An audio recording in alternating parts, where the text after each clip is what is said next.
السلام علیکم ورحمۃ اللہ وبرکاتہ بچوں، آج اس کلاس میں انشاءاللہ ہم سب سے پہلے نبی محمد صلی اللہ علیہ وسلم کی ایک سنت سیکھیں گے جو ہمارے ڈیلی لائف میں ہمیں کام آئے گی، اور یہ سنت پر عمل کرنے سے اللہ تعالیٰ ہمیں نیکی دیں گے۔ یہ بات تو ہم نے پہلے بھی پڑھی ہے، ہمیں ثواب ملے گا، ہمارے گناہ معاف ہوں گے اور اللہ تعالیٰ ہم سے خوش ہوگا۔ اسلام جس پر ہم عمل کرتے ہیں، جو اللہ کی طرف سے ہمارے لیے زندگی گزارنے کا ایک سسٹم ہے، ایک وے آف لائف ہے، اس میں اللہ تعالیٰ نے ہمارے زندگی کے تمام کاموں کے لیے ہمیں گائیڈنس دے دیا، ہمیں بتا دیا کہ کون سا کام کیسے کرنا ہے۔ اسی طرح ہر دن ہم روزانہ 1 سے 2 بار، یا شاید کوئی اگر بچے ہوں تو اس سے زیادہ بار بھی واش روم تو آتے ہوں گے اور آپ واش روم سے جاتے ہوں گے، تو واش روم سے جب جائیں گے اور واش روم سے جب آئیں گے، اس کے لیے نبی محمد صلی اللہ علیہ وسلم نے جو ہمیں طریقہ سکھایا ہے، وہ طریقے کو انشاءاللہ آج کی کلاس میں ہم سب سے پہلے سیکھیں گے۔ اب جب واش روم میں آپ صلی اللہ علیہ وسلم جاتے تو ہمیں یہ طریقہ بتایا کہ پہلے ہم لیفٹ لیگ واش روم میں سب سے پہلے ڈالیں، اور جب واش روم سے ہم باہر نکلیں گے تو رائٹ لیگ سب سے پہلے باہر نکالیں گے واش روم سے۔ جب واش روم میں جائیں گے تو کون سا لیگ؟ لیفٹ۔ جب واش روم سے باہر نکلیں گے تو کون سا لیگ، کون سا پیر باہر نکالیں گے؟ رائٹ۔ جب واش روم میں ہم جائیں گے تو یہ دعا پڑھنا نبی صلی اللہ علیہ وسلم نے سکھایا ہے، بسم اللہ اللہم انی اعوذ بک من الخبث والخبائث، کہ اے اللہ میں آپ کے نام سے داخلہ لیتا ہوں، مجھے بچائیے ہر شیطانوں سے، اور شیطان میں فیمینائن جینڈر، یعنی فیمینائن جینڈر یعنی آپ کہہ سکتے ہیں بچوں کی لینگویج میں جن اور جن کی وائف، یا جنی بچوں کی لینگویج میں کہا جا سکتا ہے، یا شیطان یا شیطانی بچے جس طرح کہتے ہیں اس طریقے کی بات میں۔ یعنی کیوں یہ دعا پڑھی جاتی ہے؟ جب آپ واش روم میں جاتے تو واش روم میں گندی جگہ ہے، شیاطین وہاں پر ہوتے ہیں۔ شیاطین میں مسکولائن جینڈر، فیمینائن جینڈر، یعنی مرد اور عورت جیسے مین اینڈ ویمن ہوتے ہیں، ویسے ہی شیاطین میں بھی ہوتے ہیں۔ تو گندی جگہ پر، ٹوائلٹ کی جگہ پر وہ ہوتے ہیں۔ تو نبی صلی اللہ علیہ وسلم نے سکھایا کہ جب واش روم میں جاؤ تو یہ دعا پڑھ کر جاؤ، اللہ سے مانگنا کہ اللہ تعالیٰ اندر جو بھی ہے جن کو ہم نہیں دیکھ سکتے، شیاطین کو، ان کے شر سے ہمیں بچا لینا، کہ وہ ہمیں کچھ ستائیں، یا ہم جب کپڑے اتار کر واش روم جاتے ہیں تو وہ ہمارے پرائیویٹ پارٹس کی طرف دیکھیں، اس پر پردہ ڈال دیں۔ تو یہ دعا پڑھنے سے ہم اللہ تعالیٰ کی سیکیورٹی میں آ جاتے ہیں۔ اور جو واش روم سے نکلتے ہیں تو ہمیں رائٹ پیر باہر ڈال کر نکلنا چاہیے، اور دعا کیا پڑھنی چاہیے؟ غفرانک، اے اللہ مجھے بخش دے۔ کیا دعا پڑھیں گے؟ غفرانک۔ اور جب داخلہ لیں گے اس کی دعا آپ کو بتائی گئی۔ اب جب آپ یورین پاس کرتے ہیں تو یورین پاس کرتے وقت ہمیں خیال رکھنا چاہیے کہ یورین کے جو چھینٹے ہیں، ڈراپس ہیں، وہ ہمارے پیر پر نہ اڑیں۔ اگر وہ چھینٹے یا ڈراپس ہمارے پیر پر آتے ہیں تو ہمیں فوری دھو لینا چاہیے، اس لیے کہ پیشاب، یورین ایک گندگی ہے۔ اگر ہم اس سے لاپرواہی کریں گے، اس کو کلین نہیں کریں گے، ایسے ہی ناپاک رہیں گے، تو یہ اسلام میں پسند نہیں کیا گیا ہے۔ اللہ تعالیٰ کو پسند نہیں ہے کہ ہم گندی حالت میں رہیں، ہمارے پاس سے ڈرٹی اسمیل آئے، گندی بو آئے، اللہ تعالیٰ پسند نہیں کرتا۔ اللہ تعالیٰ چاہتے کہ آپ اچھے رہنا، خوشبودار رہنا، پاک صاف رہنا، عطر لگا کے رہنا۔ آپ کے پاس لوگ آئیں تو لوگوں کو تکلیف نہیں ہونی چاہیے، آپ کے کپڑوں میں سے گندی بدبو نہیں آنی چاہیے، گندی اسمیل نہیں آنی چاہیے، بلکہ اچھی اسمیل آنی چاہیے۔ اس کے لیے ہمیں پیشاب کے چھینٹے اگر ہمارے اوپر آئیں پیر پر تو فوری ہمیں دھو لینا چاہیے۔ اور پھر یہ گناہ بھی ہے اگر ہم اس سے لاپرواہی کریں گے، اگر ہم اسے کلین نہیں کریں گے تو مرنے کے بعد قبر میں عذاب ہوتا ہے ان لوگوں کو جو پیشاب کے جو ڈراپس یا ڈراپلیٹس کہیے ان کے اوپر آتے ہیں، وہ کلین نہیں کرتے۔ تو پیشاب ایک گندگی ہے، ہمیں پاک صاف رہنے کے لیے اسلام ہمیں تعلیم دیتا ہے۔ دوسری بات، جب آپ یورین پاس کرتے ہیں تو آپ یورین پاس کر کے ویسے اٹھ کے آپ کا پینٹ آپ جو ہے سو ٹائی اپ کر کے ویسے ہی باہر نکل جائیں گے؟ نہیں، بہت بری بات ہے۔ اس لیے کہ آپ یورین پاس کرنے کے بعد آپ کو طہارت لینی چاہیے، طہارت کیا ہوتی ہے؟ آپ یورین پاس کرنے کے بعد آپ کے پرائیویٹ پارٹس کو آپ پانی سے دھونا، اور جب پانی ڈالیں گے آپ رائٹ ہینڈ سے پانی ڈالیں گے اور لیفٹ ہینڈ یوز کرتے ہوئے آپ کے پرائیویٹ پارٹس کو آپ کلین کریں گے. اس لیے کہ پرائیویٹ پارٹس کلین کرنے کے لیے رائٹ ہینڈ یوز نہیں کرنا چاہیے، نبی صلی اللہ علیہ وسلم نے سکھایا ہے لیفٹ ہینڈ یوز کرنا چاہیے. تو لیفٹ ہینڈ یوز کرتے ہوئے آپ کو اور مجھے طہارت لینی چاہیے. تو یہ بیسک بات ہے جو میرے اور آپ کے لیے ضروری ہے. اس سے ہم پاک اور صاف بھی رہیں گے، پیورٹی ہمارے اندر رہے گی، گندگی ہمارے اندر نہیں رہے گی، اللہ تعالیٰ خوش ہوں گے، اور ایسا کرنے سے ہمیں نیکی بھی ملنے والی ہے. تو یہ اتنی اچھائی ہے اسلام کی، جس پر ہم عمل کریں گے تو نیکی بھی ملتی ہے، اللہ تعالیٰ خوش بھی ہوتے ہیں، اور یہ بھی کہ ہمیں نیکیاں ملتی ہیں تاکہ آخرت میں جب ہم جائیں گے یہ نیکیاں ہماری اللہ تعالیٰ ہمیں رپورٹ کارڈ میں جب دیں گے، اور رپورٹ کارڈ جب رائٹ ہینڈ میں ملے گا تو اللہ عز و جل ہمیں جنت میں ڈالیں گے. تو یہ رہی آج کی کلاس میں وہ سنت جو نبی صلی اللہ علیہ وسلم نے ہمیں سکھائی ہے. اب آئیے مین سبجیکٹ ہمارا کیا ہے؟ من ربک، ہمارے رب کون ہیں؟ کون ہے ہمارے رب؟ اللہ تعالیٰ. یہ ہم نے پہلے پڑھا. کہاں ہے اللہ تعالیٰ؟ عرش پر ہے. کیا اللہ تعالیٰ ہر جگہ ہے؟ نہیں، اللہ تعالیٰ ہر جگہ نہیں ہے. پھر اللہ تعالیٰ کی نالج میں ہر چیز ہے، اللہ تعالیٰ کی نظریں ہر چیز پر ہے.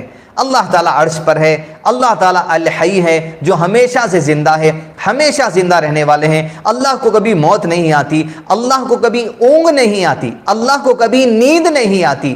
اس طریقے کی کئی باتیں ہم نے گزشتہ کلاسز میں پڑھی ہیں. آج ہم اللہ تعالیٰ کے بارے میں یہ سیکھیں گے.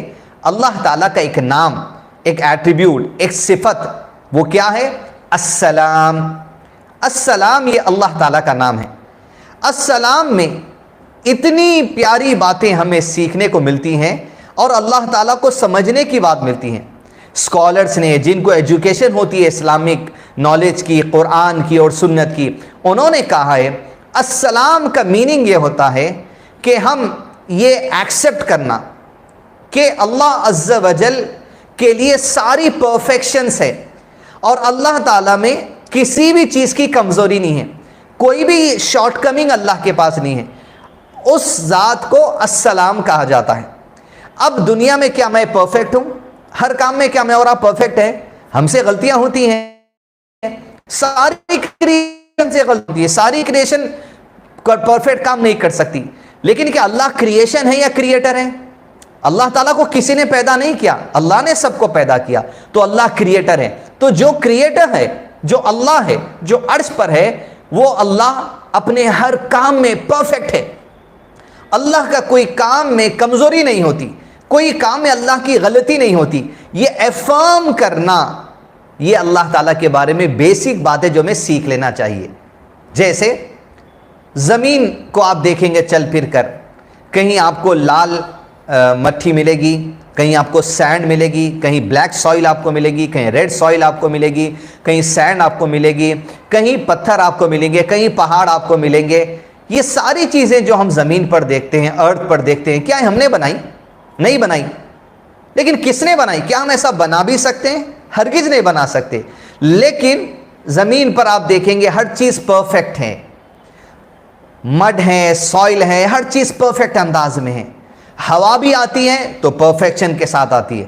ہوا آتی ہے اور ڈسٹ اڑتی ہے تو بھی پرفیکشن کے ساتھ ڈسٹ اڑتی ہے.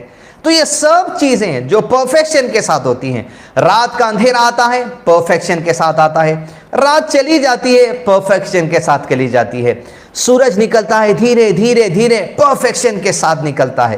سورج ڈوب جاتا ہے دھیرے دھیرے، پرفیکشن کے ساتھ ڈوب جاتا ہے. جب سورج ڈوبتا ہے، سن سیٹ ہوتا ہے، اس کا سورج کا جو کلر ہوتا ہے اس کے لائٹ کا دھیرے دھیرے چینج ہوتا چلا جاتا ہے. صبح سن رائز ہوتا ہے، دھیرے دھیرے اس کا کلر چینج ہوتا چلا جاتا ہے. یہ سب چیزیں جو پرفیکشن کے ساتھ ہوتی ہیں، یہ کون کرتے ہیں پرفیکشن کے ساتھ؟ السلام، اللہ عز و جل. اللہ کا ہر کام پرفیکٹ ہے، کسی چیز میں کمزوری نہیں ہے اللہ کے کام کے. انسان میں کمزوری ہوتی ہے. میں آپ سے کچھ کہہ رہا ہوں، میرے کہنے میں کمزوری ہو سکتی ہوگی. ہم جو بھی کام دنیا میں کرتے ہیں ہم پرفیکٹ نہیں کرتے، لیکن اللہ تعالیٰ جو کرتے ہیں وہ پرفیکٹ ہوتا ہے، اس میں کسی چیز کی کمزوری نہیں ہوتی۔ اس رب کو کیا کہیں گے؟ السلام۔ تو اللہ تعالیٰ نے اپنے اس نام کے ذریعے ہمیں بتایا ہے السلام، یعنی وہ اللہ جو اس کا ہر کام پرفیکٹ ہوتا ہے اور جس کے کسی کام میں غلطی نہیں ہوتی، کمزوری نہیں ہوتی۔ ہم زمین کو دیکھ لیں، آسمان کو دیکھیں، زمین اور آسمان کے درمیان دیکھیں، کہیں ہمیں کچھ کمزوری دکھتی ہے؟ ہم تو کریٹ کر ہی نہیں سکتے تھے چیزیں، ہم بنا ہی نہیں سکتے تھے، لیکن اللہ نے جب بنایا ہے تو کیا کوئی کہہ سکتا ہے ارے آسمان ایسے نہیں ہونا چاہیے تھا، سن ایسے نہیں ہونا چاہیے تھا، مون ایسے نہیں ہونا چاہیے تھا؟ کوئی نہیں کہہ سکتا، کیونکہ ہم بنا ہی نہیں سکتے یہ چیز، لیکن جس نے بنائی پرفیکٹ۔ آپ دیکھیں گے لوگ ویڈیوگرافی کرتے ہیں، کیمرے سے شوٹ کرتے ہیں، فوٹوگرافی کرتے ہیں، کس کی؟ سن رائز کی فوٹوگرافی ہوتی ہے، سن سیٹ کی فوٹوگرافی ہوتی ہے، ہوائیں چلتے ہیں فوٹوگرافی ہوتی ہے، سونامی آتا ہے فوٹوگرافی ہوتی ہے، ہوا چلتی ہے فوٹوگرافی ہوتی ہے، جھاڑوں کی فوٹوگرافی ہوتی ہے، ہوا چلتے وقت جب جھاڑ ہلتے ہیں لوگ اس کی فوٹوگرافی کرتے ہیں، لوگ بارش کی امیز کرنے والی بات ہے ہمارے لیے، بہت ہی امیز انسان ہو جاتا ہے ان چیزوں سے کہ کس نے بنایا ہے، اس لیے فوٹوگرافی کرتا ہے، ویڈیو بناتا ہے، شوٹنگ کرتا ہے کہ یہ چیز ہم تو نہیں کر سکتے۔ سن رائز ہوتا ہے، لوگ شوٹنگ کرتے ہیں اس کی، کیوں؟ ارے بھائی کل کی صبح ہم یہ دیکھ سکیں یا نہ دیکھ سکیں، کتنا اچھا سین ہے۔ یہ سب کچھ کون کرتا ہے؟ پرفیکشن کے ساتھ اللہ تعالیٰ کرتا ہے، ہم نہیں کر سکتے۔ تو جو ہر کام پرفیکشن کے ساتھ کرتا ہے وہ اللہ عز و جل ہے، اس کا نام السلام ہے، یعنی تمام قسم کی تعریفیں اللہ کے لیے ہیں جو ہر کام پرفیکشن کے ساتھ کرتا ہے۔ اب آپ کی طرف دیکھ لیجئے، آپ کی ناک، آپ کے آئیز، آپ کے آئی بروز، آپ کی ایئر، آپ کے لپس، آپ کے ٹیتھ، کتنے پرفیکشن کے ساتھ ہر چیز سیٹ ہے۔ کہ آپ کے ٹیتھ کو آپ نے سیٹ کر لیا، ایسے لگا لیا آپ نے؟ کہ آپ کے لپس کی کٹنگ آپ نے کر لی؟ کہ آپ کی ناک آپ نے بنا لی؟ ناک میں نوسٹلز آپ نے بنا لیے؟ آپ سانس لیتے ہیں یہ آپ کرتے ہیں، آنکھیں آپ کو ہیں، لیکن آنکھیں ہیں، آنکھوں سے دیکھنے کا پاور ہے، کان ہیں، کانوں سے سننے کا پاور ہے۔ اب میں کہہ رہا ہوں آپ کو سن رہے ہیں، لیکن کیا آپ ساؤنڈ ویوز کو دیکھ سکتے ہیں؟ نہیں دیکھ سکتے۔ یہ اللہ تعالیٰ کا پرفیکشن ہے، ہر پرفیکشن کے ساتھ اللہ تعالیٰ نے ہمیں بنا دیا ہے۔ تو یہ سب چیزوں پہ ہمیں غور کرنا چاہیے، ریسرچ کرنا چاہیے، اور غور اور ریسرچ کر کے، سوچ کے، سمجھ کے، آبزرویشنز کر کے ہم کیا کہیں گے؟ اللہ تعالیٰ یہ سب کچھ آپ نے بنایا ہے، کتنا پرفیکشن سے آپ نے بنا ہے۔ السلام، آپ ہے جو ہر چیز پرفیکشن کے ساتھ کرتے ہیں۔ کوئی کمی ہے کیا؟ نہیں ہے۔ اب آپ کہیں گے، اگر آپ کو یہ سوال آتا ہو کہ کوئی دنیا میں بلائنڈ پیدا ہوتا ہے، اس آنکھوں کو نہیں دکھتا، کوئی دنیا میں بول نہیں سکتا ہے، کوئی دنیا میں سن نہیں سکتا، اسے ڈیف کہتے ہیں، بہرا کہتے ہیں، گونگا کہتے ہیں، یا لوگ اندھا کہتے ہیں، تو یہ تو کمزوری ہے نا؟ یہ کمزوری نہیں ہوتی۔ کیا آپ کسی کو اندھا پیدا کر سکتے ہیں؟ کیا آپ کسی کو ڈیف، گونگا پیدا کر سکتے ہیں، بہرا پیدا کر سکتے ہیں؟ نہیں کر سکتے۔ تو اللہ تعالیٰ ایسا بھی کر سکتا ہے، یہ بھی ایک پرفیکشن ہے کہ کسی کو اللہ اگر بلائنڈ بنا دے تو اس کو کوئی آنکھ دے سکتا ہے؟ نہیں دے سکتا۔ وہی آنکھ دے سکتا ہے جو اللہ تعالیٰ نے تمہیں پیدا کی، ریپلیسمنٹ ہو سکتا ہے، لیکن آنکھ دے سکتا ہے نہیں۔ کسی کو اللہ نے آنکھ دیا لیکن وہ دیکھ نہیں سکتا ہے، کہ دنیا میں کوئی انسان اسے دیکھنے کی طاقت دے سکتا ہے؟ نہیں دے سکتا۔ تو یہ اللہ تعالیٰ کی شان ہے، اس کی کریشن ہے، ہر چیز پرفیکٹ، کسی چیز میں کمزوری نہیں۔ اور جو چیز ہم کمزوری سمجھتے ہیں وہ بھی اللہ تعالیٰ کی شان ہے، وہ بھی اللہ تعالیٰ کا کریشن ہے۔ اللہ تعالیٰ بتاتا ہے کہ اللہ ایسے بھی بنا سکتا ہے، اللہ ایسے بھی بنا سکتا ہے۔ تو بچوں، ہر کام جو پرفیکشن کے ساتھ ہوتا ہے، جس میں کسی بھی ٹائپ کی، کسی بھی قسم کی کمزوری نہیں ہوتی، وہ کون کرتا ہے؟ اللہ تعالیٰ۔ باقی ساری کریشن میں کمزوری ہوتی ہے، کریشن ہے، اسی لیے اللہ السلام ہے۔ اس سے پہلے کی کلاس میں ہم نے پڑھا تھا، جو چیز، جو کام اللہ تعالیٰ کر سکتے ہیں کیا وہ دوسرا کر سکتا ہے؟ نہیں۔ تو جب السلام صرف اللہ ہے تو کیا اللہ کے علاوہ، اللہ کے سوا کوئی اور السلام ہو سکتا ہے؟ ہرگز نہیں ہو سکتا۔ جو کام اللہ تعالیٰ کر سکتے ہیں وہ اللہ کے سوا کوئی دوسرا کر ہی نہیں سکتا، یہ ہمیں ایکسیپٹ کرنا چاہیے۔ تو من ربک، ہمارے رب کون ہے؟ اللہ تعالیٰ۔ تو اللہ تعالیٰ کے کئی نام ہیں، 100 سے زیادہ نام ہیں، اور جو نام ہے اللہ تعالیٰ کے وہ اللہ کے ایکشنز بھی ہوتے ہیں۔ تو اب اللہ تعالیٰ وہ کرتا بھی ہے. تو السلام اللہ تعالیٰ کا نام ہے, یعنی ہر چیز سے پرفیکشن. تو اللہ تعالیٰ نے ہر چیز سے پرفیکشن کے ساتھ بنائی بھی, یہ ہم دیکھتے بھی ہیں. تو سارے پرفیکشن سے ہر کام کرنے والے کا نام اللہ ہے, اور وہی اللہ السلام ہے, کوئی دوسرا السلام نہیں ہو سکتا. یہ باتیں اللہ تعالیٰ کی ذات کے بارے میں ہمیں جان لینی چاہیے. اور اللہ تعالیٰ کے جتنے نام ہیں وہ سب کے سب صرف اللہ کے لیے ہیں, وہ کسی اور کے لیے نہیں ہو سکتے. جتنے نام اللہ کے ہیں اس میں جتنی صفات اللہ تعالیٰ کی ہیں, جتنے کام اللہ تعالیٰ کرتے ہیں, وہ سارے کے سارے پرفیکشن کے ساتھ اللہ تعالیٰ کرتے ہیں. اس میں کسی بھی چیز کی کمی کمزوری نہیں ہوتی. ہمارا کریشن, زمین کا کریشن, آسمان کا کریشن, ہواؤں کا کریشن, آگ کا کریشن, ہمارے بولنے کی طاقت, ہمارے سننے کی طاقت, ہمارے دیکھنے کی طاقت, ہر چیز پرفیکشن السلام اللہ عز و جل نے ہمیں دی ہے, کوئی اور یہ نہیں دے سکتا. اسی لیے صرف اللہ ہی کی عبادت کی جانی چاہیے, کسی اور کی عبادت نہیں ہو سکتی. آج کی کلاس میں یہی باتیں, نیکسٹ کلاس میں انشاءاللہ مزید باتیں اللہ تعالیٰ کے بارے میں سیکھیں گے. السلام علیکم ورحمۃ اللہ وبرکاتہ.